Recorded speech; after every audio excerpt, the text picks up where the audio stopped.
Bhuvanagiri parliament CPM అభ్యర్థిగా జహంగీర్ను ప్రకటించారు. ఆ పార్టీ కేంద్ర కమిటీ సభ్యులు చేరుపల్లి సీతారాములు. ఎన్నికల్లో డబ్బుల ప్రమేయం లేకుండా చేసి సత్తా చూపిస్తామన్నారు. కొన్ని పార్టీలు కులం, మతం అడ్డం పెట్టుకుని ప్రజలను అణగదొక్కుతున్నాయని విమర్శించారు. ఎన్నికలు వచ్చినప్పుడే రాజకీయ పార్టీలకు ప్రజలకు గుర్తు వస్తారని ఎద్దేవా చేశారు. ప్రజా సమస్యలపై ప్రజలను కదిలించడమే తమ లక్ష్యమన్నారు సీతారాములు. ఒక్క సీటు తప్పనిసరి పోటీ చేయాలనేది మా పార్టీ సెంట్రల్ కమిటీ తీర్మానం చేసింది. భువనగిరి యాదాద్రి జిల్లాకు సంబంధించినటువంటి భువనగిరి పార్లమెంట్ నియోజకవర్గం పోటీ చేయడం అవసరమని పార్టీ భావించింది. ఎర్ర జెండా గురించి, పోరాటాల చరిత్ర గురించి ప్రజలందరికీ తెలిసినటువంటి ప్రాంతం ఈ ప్రాంతం. అందుకని ఈ ప్రాంతం యొక్క ప్రతిష్టని దృష్టిలో పెట్టుకుని ఇక్కడి నుంచి పోటీ చేయడం అవసరమని పార్టీ భావించింది. అందుకని ఈ నియోజకవర్గం నుంచి పోటీలోకి కామ్రేడ్ ఎండి జహంగీర్ ని అభ్యర్థిగా నిర్ణయించాం.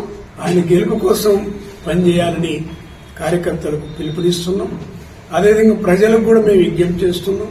కమ్యూనిస్ట్ పార్టీ మార్క్సిస్ట్ చరిత్ర తెలియని వాళ్ళు ఈ జిల్లాలో ఎవరు లేరు.